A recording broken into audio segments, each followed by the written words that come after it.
나성환님께 성도 여러분 안녕하세요.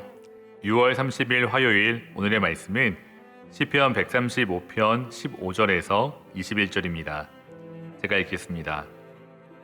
열국의 우상은 은금이요 사람의 손으로 만든 것이라.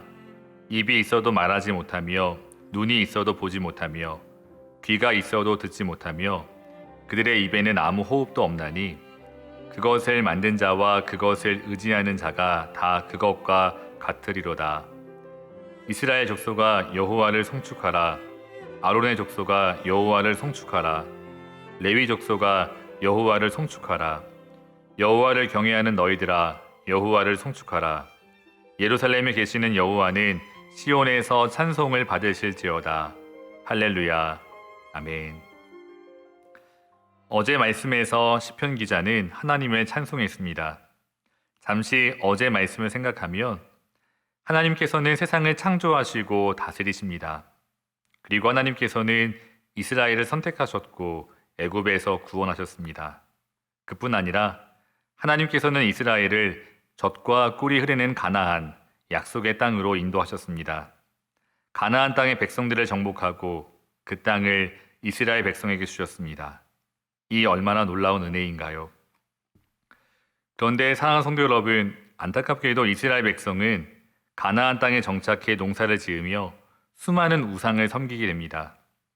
하나님의 놀라운 은혜를 경험하고도 가나안 땅의 여러 우상을 섬기게 됩니다.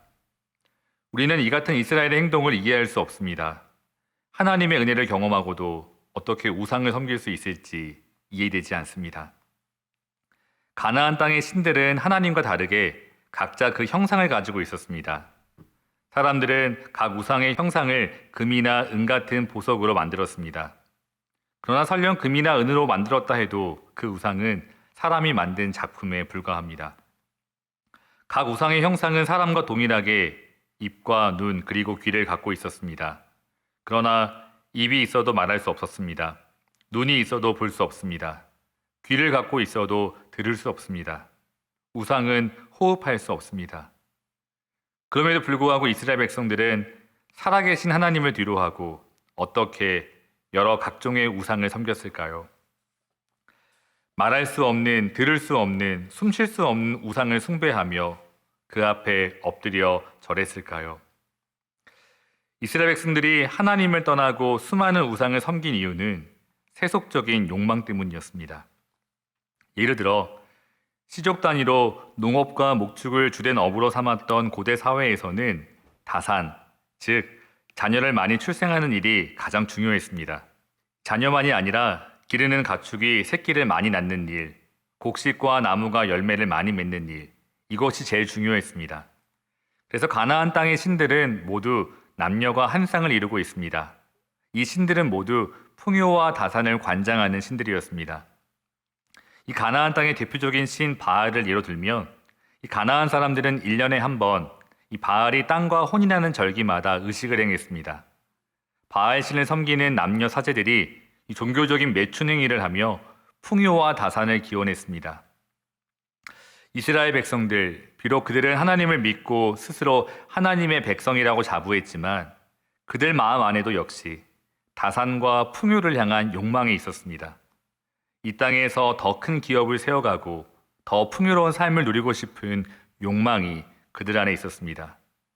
그 결과 하나님의 약속의 땅을 살아가면서도 그들은 우상 앞에 쉽게 넘어졌습니다.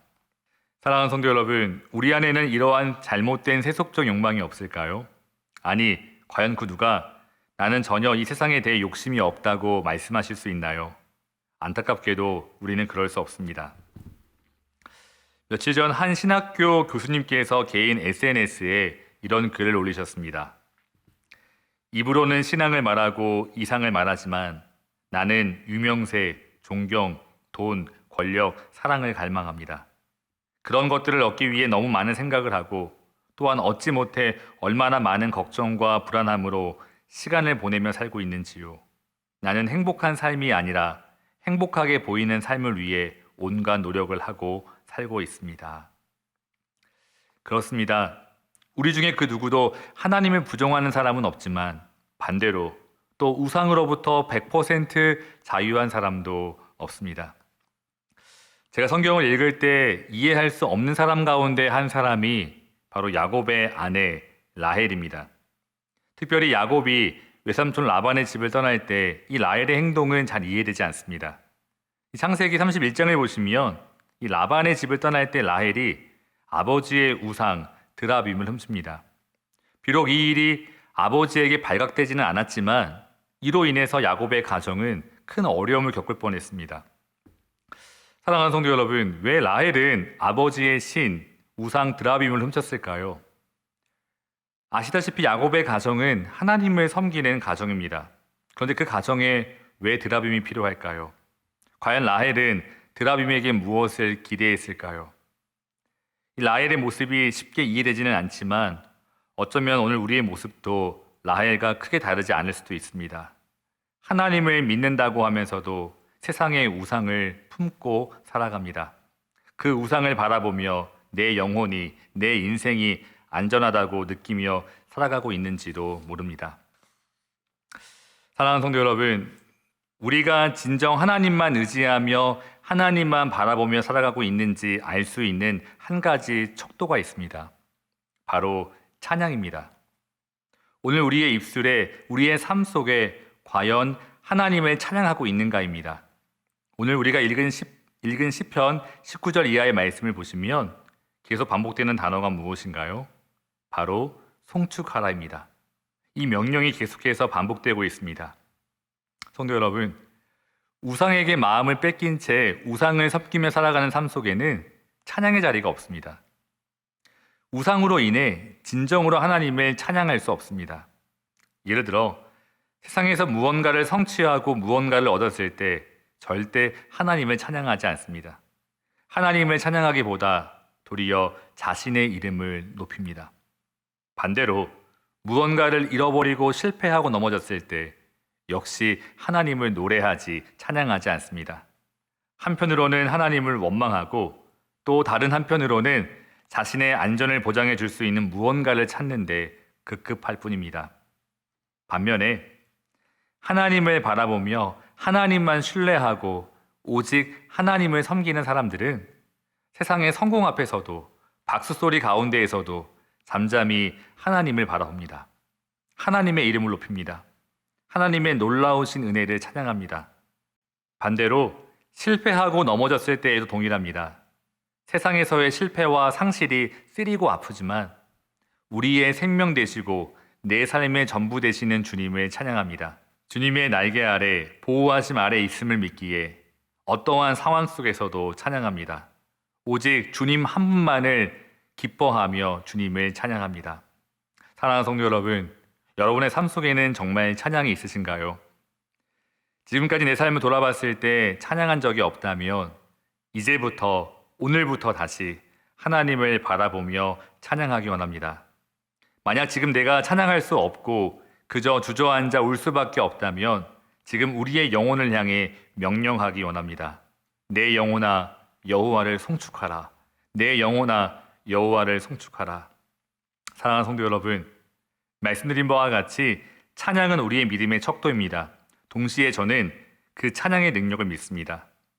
우리가 여호와 하나님을 찬양할 때 어느새 우리도 모르게 우상에게 빼앗긴 우리의 영혼이 찬양을 통해 다시 하나님을 바라보게 될 줄 믿습니다. 찬양 속에서 우리의 영혼의 소생함을 경험할 줄 믿습니다. 그러므로 오늘 하루 헛된 욕망, 헛된 욕심, 우상을 다 뒤로하고 참되신 하나님을 찬양하고 높이는 모든 나성환인 교회 교우들과 제가 될 수 있기를 주님의 이름으로 축원합니다. 다 같이 기도하겠습니다. 사랑의 하나님, 우리의 삶 속에서 찬송을 잃어버릴 때가 많습니다. 우상에게 마음을 빼앗긴 채 하나님을 찬송하는 일을 잊었습니다. 우리의 허물과 죄를 용서해 주시고 다시 우리의 입술에, 우리의 영혼에 찬양을 회복시켜 주시옵소서. 전능하신 하나님을 찬양하며 하나님의 이름을 높이며 그 안에서 늘 은혜를 누리게 하여 주시옵소서. 예수님의 이름으로 기도합니다. 아멘. 나성환인교회 성도 여러분, 오늘도 찬송 가운데 승리하시기를 기도합니다. 감사합니다.